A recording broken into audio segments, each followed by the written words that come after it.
some of the most negative reviews have been, I sent over a friend's name and still haven't got my payout, and it's been X number of months. So you go from an advocate to now someone who's totally angry at the company. So getting that payout, it is a huge pain point when that's fumbled. And then additionally, keeping the customer who has sent the referral updated on the process. Hey, we talked to your friend Brian, and they've had a demo and it's progressing nicely. Again, you're giving them little shots of endorphins so they can help you in the sales process. This is the Snowball Effect. You're listening to the Marketing Playbook series, presented by the Snowball Effect podcast. It's growth done right. Hey, this is Todd, and welcome to the Snowball Effect. This is our Marketing Playbook series, and I've got a special guest, my colleague, Tori Barrington. Welcome to the podcast, Tori. Hey, Todd, good to be here.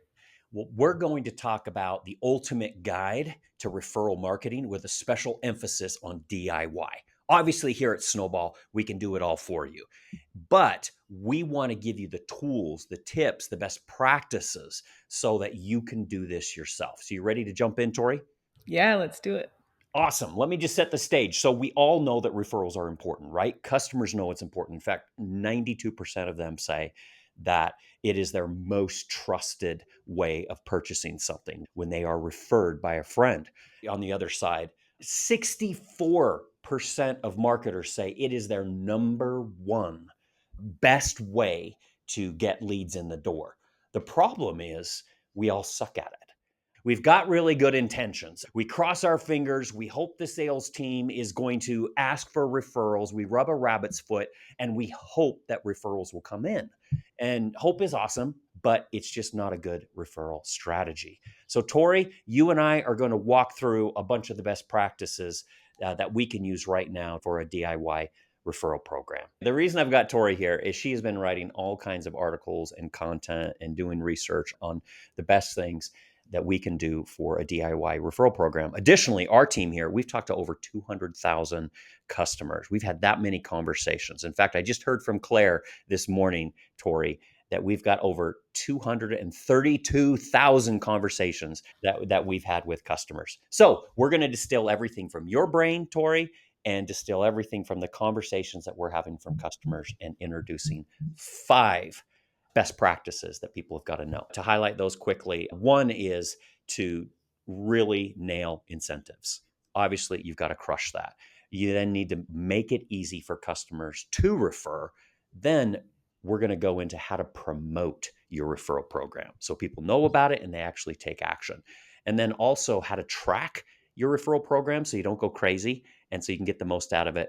And then we're going to talk about iterating and sharpening the saw. So let's jump into each of those. So Tori, let's talk money. Let's talk incentives. Before we get into specifics, I just kind of want to talk basics about the incentives. As you're setting up an incentive for your referral program, or even just thinking of the different types of incentives, what people should be keeping in mind as they're setting that up. So anything come to mind right off the bat, Todd, just as far as incentives in general? Just kind of some things to consider before we get into the dollars and cents. It really comes down to just knowing your audience, right? And understanding what they care about before you can know what type of incentive to give, before you know what amount to give, just a basic understanding of what your audience cares about. The next thing that I think of is, how are you actually going to facilitate this? How are you going to handle the payouts? How are you going to remind your customers? So kind of the process pieces. Those are a couple things that stand out for me. I think one of the big things that people are always thinking about is, like you just said, the process behind actually distributing the rewards, but also just picking the right number, right? They don't want to destroy their profits. I think that's a really big worry that people have, is that, oh shoot, I don't want to offer too big of an incentive because I still want to be making money. I don't want to destroy my CAC offering too big of a reward. But I think people also offer too little of a reward, and then nobody's motivated, no one participates. So you have to find the happy medium, which can be kind of difficult.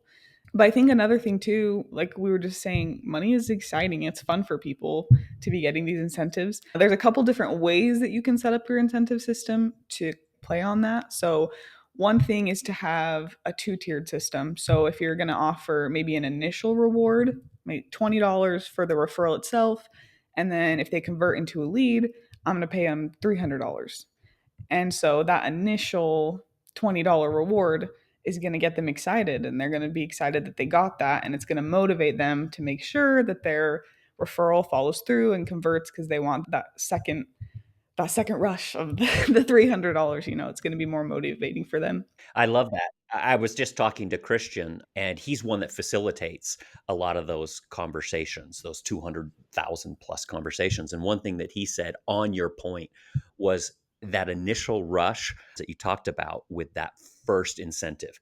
That first incentive might be just to bring a lead to the table. Maybe you just send a lead over and they sit for a demo, or they let a salesperson in their home and they have a walkthrough. And so that's a smaller incentive. But one thing that he's found is once they've gotten that first rush of endorphins, they're now your wingman. They're now helping you to get that referral to the finish line. So they've gotten a hit, and now they're going to be following up with their friends saying, hey, have you signed the dotted line for your solar system? Or have you signed up for that pest control? And so anyway, the endorphins can really be your friends to create a wingman and help you close the deal. Right. I think another thing too, talking about the system of it all, is the payout should happen quickly, right? But if somebody texts you the name of a friend and 2 or 3 weeks go by and they still haven't gotten their initial $20, they don't care. They're going to forget about it. And then you might send them $20 and it's still exciting, but it's not quite as exciting.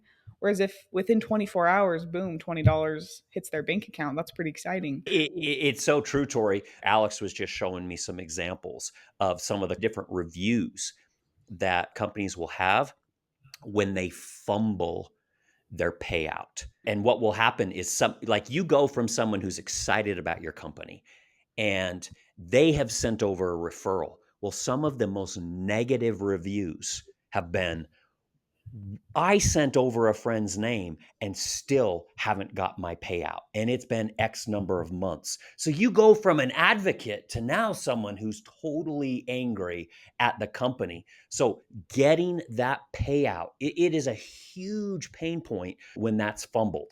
And then additionally, keeping the customer who has sent the referral updated on the process. Hey, we've talked to your friend Brian and they've had a demo and it's progressing nicely. Again, you're giving them little shots of endorphins so they can help you in the sales process. Last thing that I wanted to mention is that you can also do short-term specials if you want. That's another tactic you might say for incentives. So just for the month of October, we're going to up the incentive. It's actually $50 when you send a referral and $500 if they convert. And so just those short-term specials can play into that too. But as far as the actual incentive itself goes, when choosing what you want the incentive to be, most of the time people are thinking cash. Why is that? Why do people immediately go to cash? Obviously, it's motivating, but what are some of the reasons you think most companies use cash? And then what are maybe some other incentives that smaller companies that can't afford to pay cash, what might they look at? No, great question. I think cash is king, mostly just because it's kind of the common denominator. Most of the time, it's going to be a good incentive. People are going to love cash. Secondly, I think it's pretty easy to facilitate. You can send over a Venmo or send them an Amazon card or something, which is essentially cash. So I think those are the two reasons why that's the most common. But to your question, I think also we have to think of intrinsic motivators, things where people want to see themselves progressing or see themselves as a brand advocate. So nurturing and conditioning um, customers to think of themselves as a brand ambassador and maybe inviting them into, hey, you're part of our super special customer advocacy program or customer ambassador program. And maybe writing them a handwritten note. That's what Alex Knight does, our CRO, to any of our advocates. He'll write them a handwritten note and send it over to them. And one of them recently took a picture of it and shared it on their social media.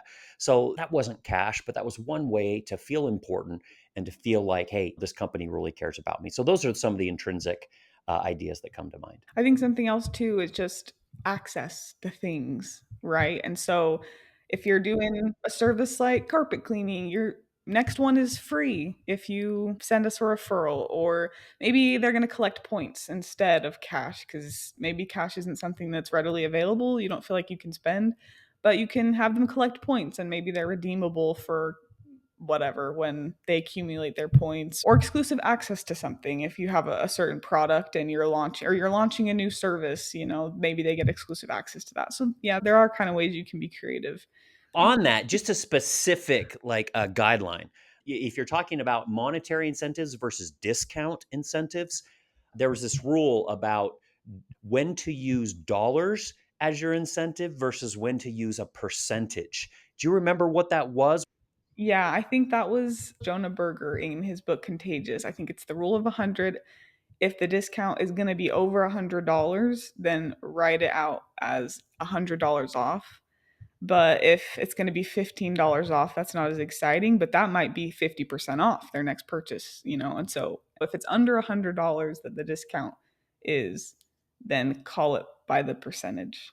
Yeah. So, okay, thank you, thank you. I like you recalled that really nicely, and I forgot that that was Jonah Berger. So, if you're giving a discount, if it's over $100, put it in dollars. That'll be really motivating. If it's under $100, look at writing it out in percentage. So let's pivot back to the conversation around cash. So really, there's a couple of things you have to consider. And first and foremost, you need to look at your CAC and make sure that at the end of the day, you're not going to sabotage your referral program by coming out of the gate with something that is just way too high. Then you're going to have your CFO on your case, and they're just going to squash your referral program. Also, something I learned from Christian, again, he's the one facilitating these conversations with customers. So remember, we've got our two stages. So that initial reward that is just given for sending over a name, if that's too high, you're actually going to incentivize fraudulent referrals. So someone just going through their phone and just saying, "Yep, I'm sure grandma needs this. So does Uncle John." So, and they'll just go through and just blast out a ton of referrals. And so just be careful with that. Watch that.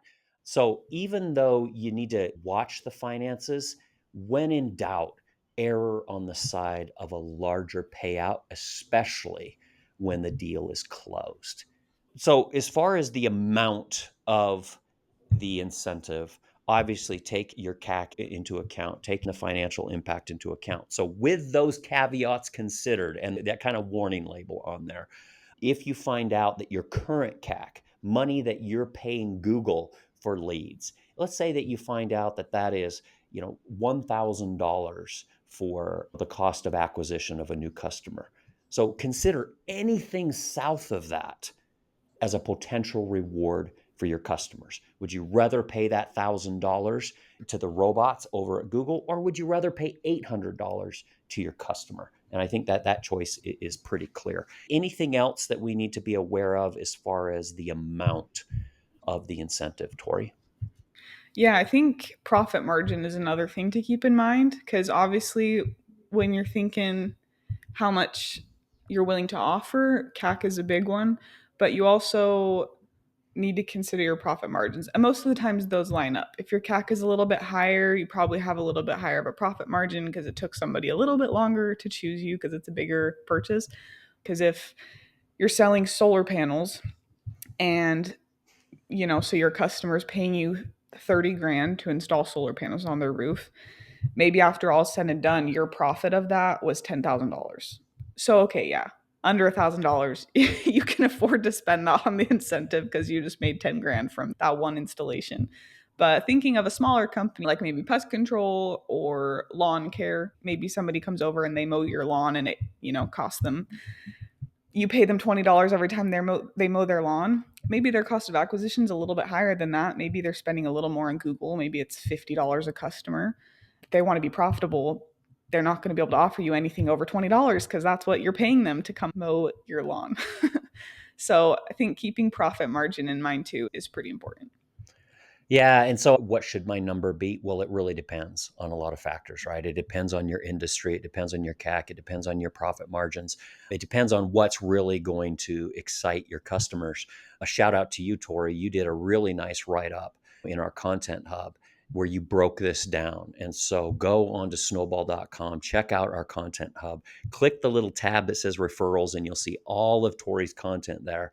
And there's one specifically that talks about incentives, and she breaks that down as far as how to consider your CAC, other things that you may want to consider. So I really, really recommend that.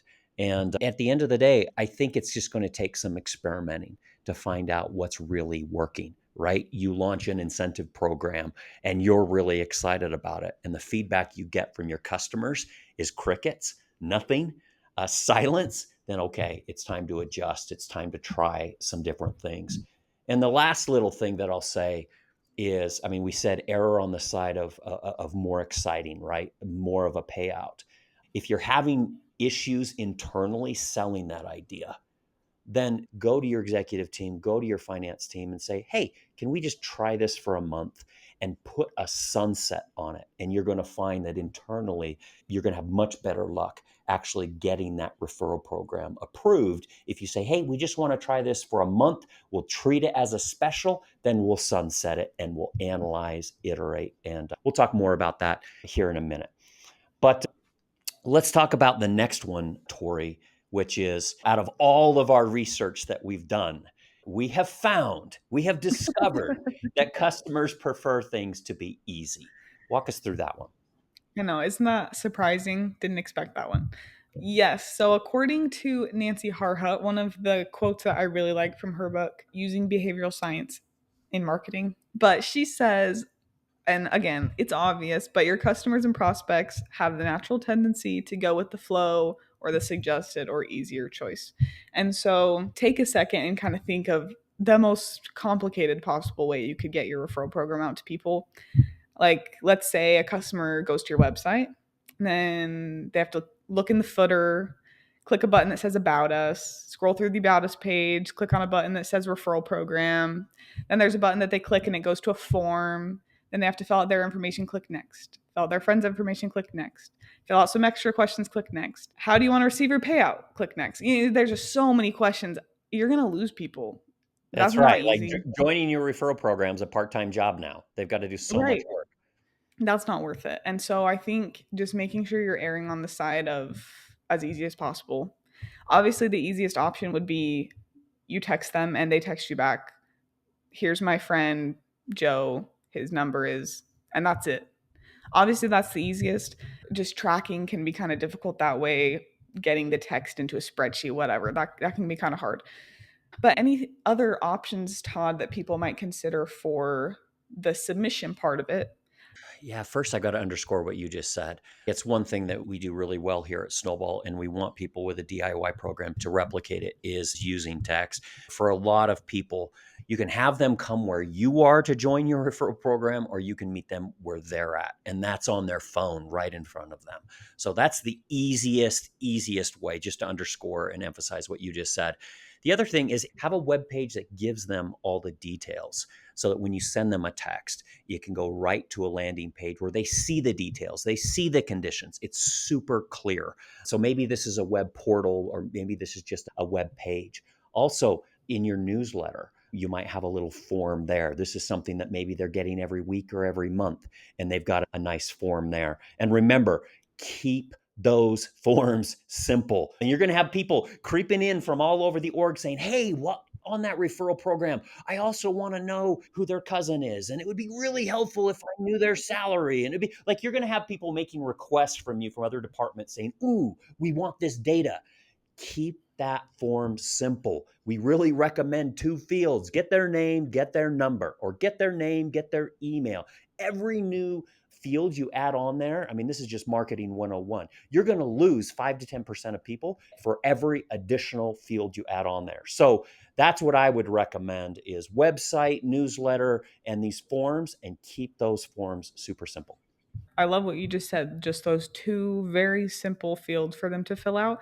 Think about it though, too, that your phone, your computer, they remember that basic information. So when you click on the name field, it fills it out for you. Click on the email field, fills it out for you. There are a couple that you can ask that's going to require zero effort on their part, except for to click enter because their computer already knows their name, their phone already knows their phone number. And so keeping those fields simple is going to make it even less work for them because their internet browser remembers that information. Well, So and keep that you're in mind. it's so true. Thinking about it that way, Tori, is make sure that form is optimized for mobile because that's where they're on. It'll auto-populate their fields, but also that's where their contacts are, is in their phone. So make sure that that Right. form looks really good on mobile to make it easy for folks. Going back to what you said, including some kind of website page, website portal, I want to just double click on that for a second. Obviously, the best place would be the hero section of your homepage because that's what everyone's going to see, no matter who they are. Everyone's going to go to your homepage. But that's not realistic. We still have to use our website to talk about our company and to talk about our service and our product and whatever. But we also don't want it to be hidden away somewhere. So, what are some places that you might suggest or that maybe we've seen customers use on their website where it is accessible? It's easy to find. Their current customers can find it, but it's not so front center that it's annoying. Yeah, think of your website as having really two doorways. The first doorway is for prospects, and they're the ones coming into your homepage. They're coming into some of your major service pages, right? And so obviously, you don't need to pitch your referral program to prospects. So those pages have another purpose. But the second doorway is where your customers are going to come. So just think of that and many of the places to place your referral program naturally just come to mind. So I think of maybe your content hub, maybe your newsletter, maybe where they log in and so that they can access anything on your site. So the help center, these are all places where you can place that referral program so that you meet them where they're naturally going to go. And if you think of those two doorways, I think, where you place this form becomes just really, really obvious. Another thing too that I wanted to touch on is if we're trying to make this as easy as possible for people, but we're not trying to annoy them. But if you text somebody once and they don't respond, the easiest option to keep top of mind would be to text them again. And then the link is there. It's easy for them to see that landing page in the text or to see the form like we just talked about. But we don't want to be annoying. We don't want to spam them. So how do you balance that of we want to make it easy, so we want to text them more, but we don't want to spam them? Now, it's a great question. And again, I'll start with a basic mindset. Think about your customer. They're most likely going to send referrals when there's a happenstance. They just happen to be in a conversation with a friend while going out to lunch. They happen to be at a family reunion. And so, like you said, you just want your brand to be top of mind so that organically these conversations come up. And that's why it's so important to nurture conversation over time. Instead of forcing people to just look at their phone and send you referrals, you want the opportunities to come up organically, which means you need to be top of mind. So, one thing that we do here that we've learned is from that initial referral request, you're going to be able to gauge their sentiment.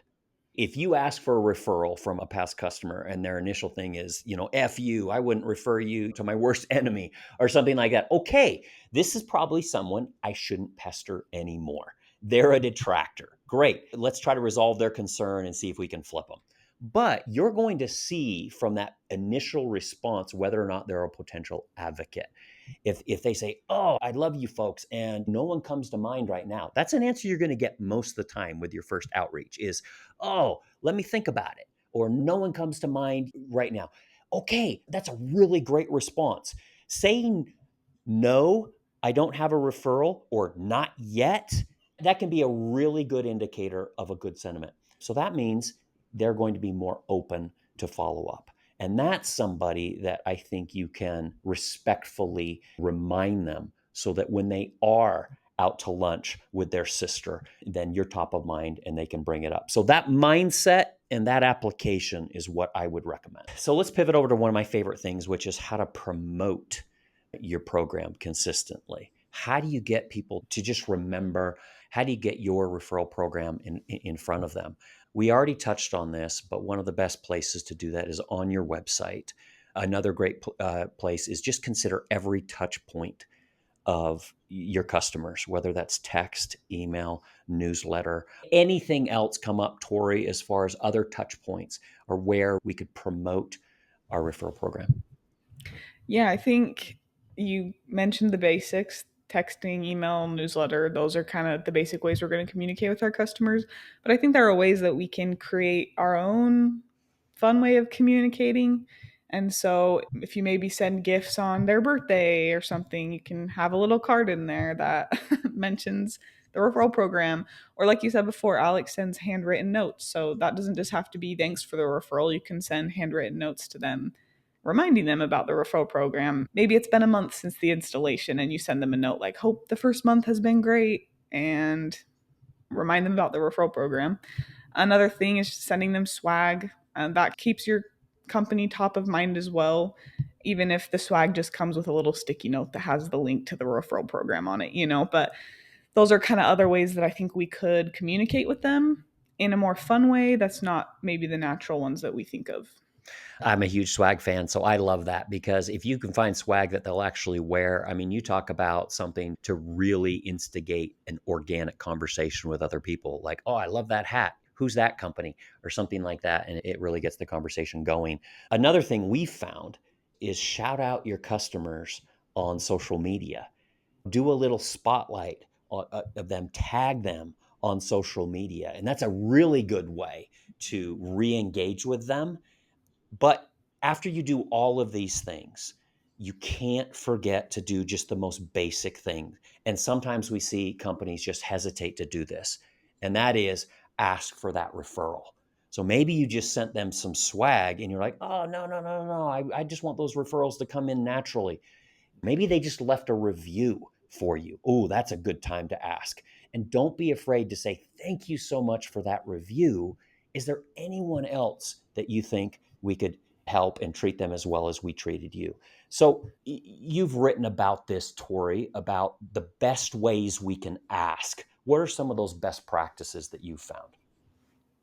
Yeah, I think a lot of people are afraid to do the asking part because it's the awkward part. Because, like you said before, over text, most of the time you're going to get the sorry, no one comes to mind yet.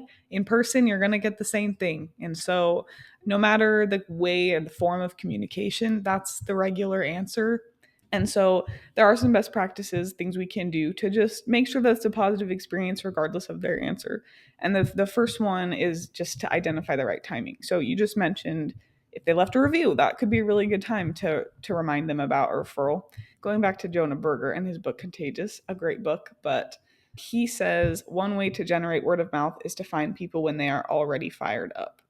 And so thinking about just kind of the emotional peak, or as Christian, our internal expert, calls it, moment of delight. So finding those moments of delight when they are fired up, when they're already excited about your product or service, that's when you want to ask. So you mentioned the review. What are some Mhm. other times maybe that Christians mentioned in your discussions, or other things that, yeah, are a big Well, deal and you should ask? yeah, you touched on this, just different milestones. If you're installing solar, it's when that installation is done. It may be when they get their first bill and wow, they just saved all this money. Another thing I see is after you've solved a problem for them. And this can come in two forms. Maybe you just fixed their garage door and now they're delighted and they're just like, oh, thank you. So train your technicians to say, hey, is there anyone else that where I can fix some of these problems for them? That's another moment of delight. And here's one that surprised me, Tori, and tell me what you think about this. Maybe you get a negative review. Maybe someone comes in and complains to your support team, and then your support team crushes it and they actually solve that problem. That's one thing that I've seen is when the pendulum swings from I hate your guts to you solve that problem. Sometimes that swings really far to wow, I love you. I mean, you guys are the best. That's a great moment to say, hey, we've worked really hard to solve this problem for you. Is there anyone else that you can think of? Here's one of my favorite things, just to insert quickly. This referral as kind of your carrot. You think about the good, healthy customer service, customer communication habits that it incentivizes for you as a business owner or as a marketer. Like now you're trying to solve problems for your customers because that referral is in your peripheral vision. You're communicating with them, you're reaching out to them, you're finding out about how their service was. A good referral program, it just instills all these best practices that are going to just help you treat your customers better than ever. It's one of the reasons why I love a really good referral program. It just means everyone wins here throughout the entire customer journey. Yeah. I think as well, a lot of the moments that we just talked about, these moments of delight, tend to happen at the beginning or right after installation or right after you cleaned their home or whatever your service is. A lot of the times that's when they're going to leave the review, or that's what the milestone is. Yeah, their first bill. So it's a month later. And so a lot of the times those milestones and those moments are towards the beginning of their journey. I'm sure a lot of companies listening, they've got a lot of legacy customers that they're thinking there's probably a lot of potential there. I got a lot of customers in the past that I didn't ask for referrals, but are these moments of delight past? Now they're just complacent with the service that I offered them. They don't care. They're not going to refer someone. But I think something to keep in mind is you can create the right moment. So don't be afraid to create that moment of delight, even if it was 2 years ago that you installed their solar, or you haven't done pest control with them for a year because it's out of season or whatever. But you can create that moment. So even just going the extra mile next time, if it is a regular occurring service and maybe you think they're a little complacent because you've been mowing their lawn for a long time and it's every Friday and so they don't really care anymore. They're not as excited about it, but go the extra mile next time you go over, do something special. Again, swag, fun stickers, handwritten notes, those things are always good. But even just cleaning up a little extra, or I don't know, there are just things you can do, I think, in each service that go the extra mile. You highlighted a couple things there, and I just want to drill down on it and be even more specific. I think at the point where you're engaging with the customer is a great opportunity to create these moments of delight, right?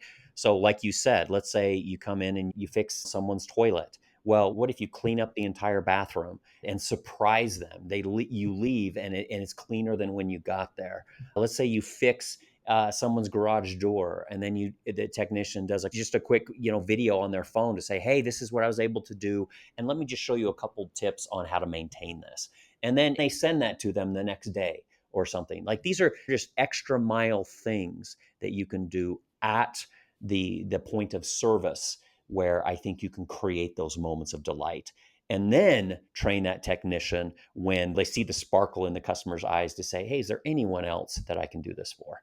I think those are great ways to get referrals and to actually earn them in the most legitimate, authentic way possible. Awesome. So let's talk about, all right, you're now ready to ask for the referral.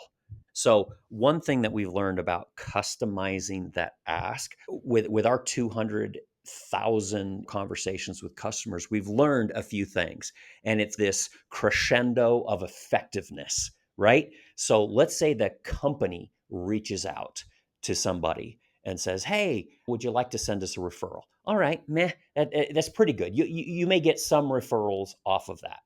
Then you add in there, hey, this is Tori from ABC Carpet Cleaners. Do you want to send us over a referral? Great. You've added a face to that. This isn't rocket science. So the effectiveness is going to increase. Well, here's what we've discovered, just turns it from good to great. This is where you might say, hey, Brian, this is Tori. I work with Tyler. He was the one that serviced your carpets. And I'm wondering if there's anyone that you know that Tyler could come out and service. So that's a level of personalization where you're putting a face on the company. You're calling them by name, obviously, but you're saying, hey, that person that helped you out last time, do you have a referral for that person?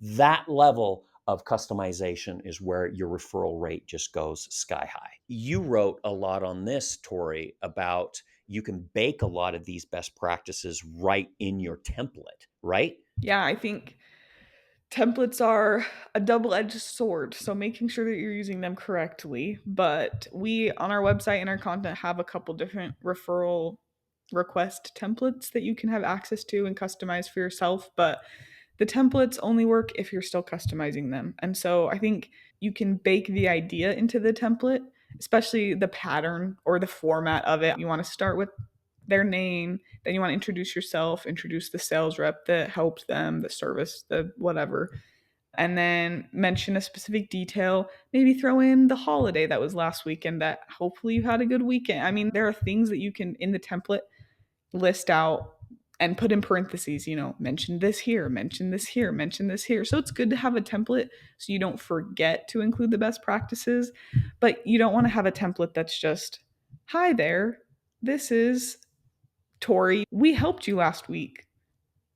Do you So, have a referral? I mean, if that's the template, it's not going to be effective. hello, valued customer 123. Right. Yeah. We value your patronage, and we are so thrilled to take your money again. So Uh-huh. yeah, there's definitely some best practices there. And so I'm going to add your link into the description about where some of those templates are, because I think that's a really good resource. But another thing that you can bake in, or another best practice when it comes to your messaging, and it's something that we borrow from the marketing world, and it's the rule of 100.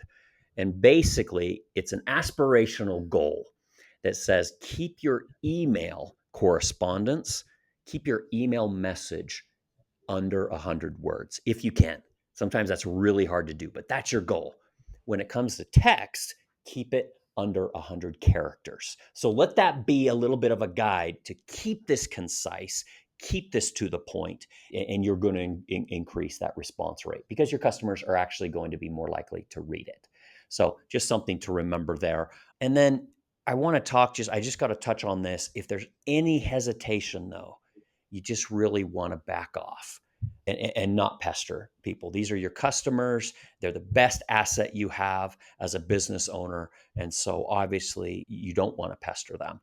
And that really comes down to nurture that relationship, nurture the conversation. And then something that I can't overemphasize is during that conversation, they're going to have requests. They're going to say, I'd love to refer someone, but first, I really need this issue resolved. Great. Get that over to your customer support team. This is a two-way conversation. This isn't gimme, gimme, gimme. This is, oh, you want something as well. Let me take care of that. Or let me get that to the right people. Now's your chance to create one of those moments of delight when you solve that problem for them. So remember, it's a give and take because you're nurturing a real relationship. So we've got all these best practices. That's been super helpful. What's the next really important step that we need to remember as people trying to create a referral program? Yeah, I think a lot of the times people do these first three steps and they think that they're done. So they've got their incentive set up. They think it's a good incentive. They know that it's an easy program to use. They're promoting it all over the place. But then they think that that's it. It's being promoted, so it's out there, so it's going to work. But really, the next step cannot be forgotten, and that is to track and then analyze the program's performance.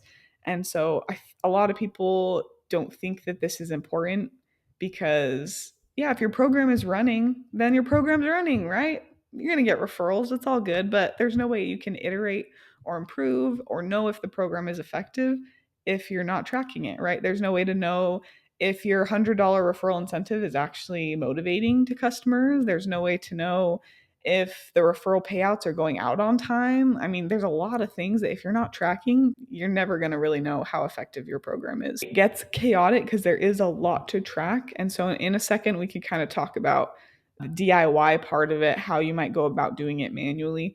But as far as why tracking is important, I just want to really drill that into everyone's brains because it's so important. So, is there anything else, Todd, that comes to mind as to just why referral tracking is important? Yeah, just to underscore what you said and then build off of that, just really the importance of measuring its effectiveness. Because let's be honest, your first take at a referral program, you're probably not going to get it right. You're not going to get the incentive right. You're not going to get the communication cadence right. Maybe you're going to sabotage your referral program because you've got the wrong incentive. So your finance department comes over and says, hey, we can't continue this. And so it's not working. And if you're not tracking it, you're not going to be able to answer any of those hard questions. And so your referral program will just die. Additionally, you're not going to know where those referrals came in from. You're not going to know who are your top referrers. And so you're just going to miss out on a ton of referrals. So I think tracking it is going to help you internally to make the people happy that are asking the hard questions about the effectiveness of your referral program. But then also, it's going to make your customers happy, those that are sending the referrals, because you'll be able to track when it's time to send out the payout. You're going to be able to track who are those that are sending in referrals so you can roll out the red carpet for them. Those are some of the other ideas of why tracking is so critical. We just kind of named off a lot of reasons why, but just really quick, the things that you should be tracking. Some of these can go in a spreadsheet, and some of them might just be a monthly process that you just make sure that you've got a SOP somewhere that monthly you're checking these things and keeping track of them. But some of the things to be tracking to be able to get those numbers to report, or we want to track how many referral requests are going out, how many people are responding, how many referrals have actually been sent, how many of those are converting, how many of those even were good referrals, right? That maybe the referral responded and was interested in the first place. How many of those led to demos? How many of those converted? And then other things too, just like the incentive amounts. When did the promo start? When did it end? How effective was it in the middle? The CTAs in your newsletter, on your website, what are those clicks looking like these days? There's a lot of those things that we do want to be tracking, and there are different ways to go about them. Obviously, not all of those can fit into a spreadsheet, but those are just some good ones to keep in mind as you're setting the program up. And I want to link in the description your article about this, where you break this down exactly how to track your referral program. But you may hear this and think, wow, that's a lot of moving parts. You can track this manually. You can always hire a company like Snowball and we'll bake in all these best practices and we'll do it for you. But to get started, you can do this manually and build up some momentum until you can use a system like Snowball. But because there's all these moving parts, Tori, what are some tools that are inexpensive or better yet are free that people can use to kind of put some order around this potential chaos? Yeah, I think most of it can get done with just Google Sheets and Google Forms. You can track most of these things in columns and rows. Having a Google Forms, that can be helpful, and you can link up a Google Form and a Google Sheet, which is helpful to just automate that process a little bit. If you're wanting to send out emails to people, again, you want this to be personalized, but MailChimp and HubSpot can be good places to start. They do have free versions. I know for MailChimp, you get 500 contacts for free and a basic CRM and a couple other features. And then HubSpot also has some of those foundational CRM tools. But there's a good chance too that if you are a growing company, that your sales team already has a CRM in place, and they probably have a couple of those email contact tracking tools that you might be able to just kind of jump in and use. It's not free because the sales team's probably paying for it, but your portion of what you're using, you shouldn't have to increase the payment for that tool every month. So those are just a couple that I can think of. Well, I love that. And if somebody goes into Google and types in, free CRM tools for a small business, you're going to find one of the top results is Capterra, and they'll give you the top 20 right there of really inexpensive or free CRM tools, whether it's Zoho or a free version of HubSpot or something like that. But essentially, the mindset that we want you to remember is treat your referral funnel like you treat your marketing and your sales funnel. That means take it seriously. Look at some of the tools that are available. I just worked with a customer and she brought up her process. And her process before she signed on with Snowball, she laughed about it. And I said, how are you managing your referral program before Snowball? And she held up a stack of sticky notes. And she said, these were all over my screen. So just know you're not alone. If you feel like you're herding cats here, you're not alone. But there are some really basic and free tools that you can use to track your outreach, to manage your customers, and to send out emails and text messages to your customers. I think the whole point of starting out with this DIY tracking is so that you can prove to executives later that this is successful. We need to be paying for a tool like Snowball. So we know that not everybody is at the point that they can justify using Snowball right now for their referral program. A lot of the smaller companies might not be able to. But if you're doing it yourself and you're tracking, you're going to be able to prove the ROI and prove that we're getting way more referrals and our CAC is crazy low because we're only spending money on incentives. That's it. And so once you can prove that, then it's more likely that you're going to be able to get the buy-in of the executives of the C-suite to be able to then purchase a tool like Snowball to make your life easier. Right on. So great. We're tracking everything so that we can justify our referral program. Now let's talk about refining it and optimizing that as our fifth pillar to building a DIY referral program. Yeah, so this is we'll go through this step pretty quickly because it really is just going back and doing the other steps we just talked about all over again, really. But some of the things that you are going to want to pay attention to and test and refine and change, you're going to want to probably change different incentives, try higher amounts, lower amounts. You're going to want to incorporate customer feedback once your referral program is in place.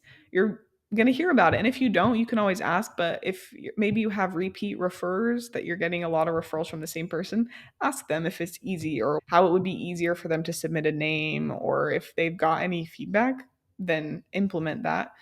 You're also going to want to probably diversify your promotional tactics. So if right now you're really only doing a newsletter, maybe try it on social media, or maybe you only have it on your website right now. Let's start trying to text people. So just diversifying those tactics.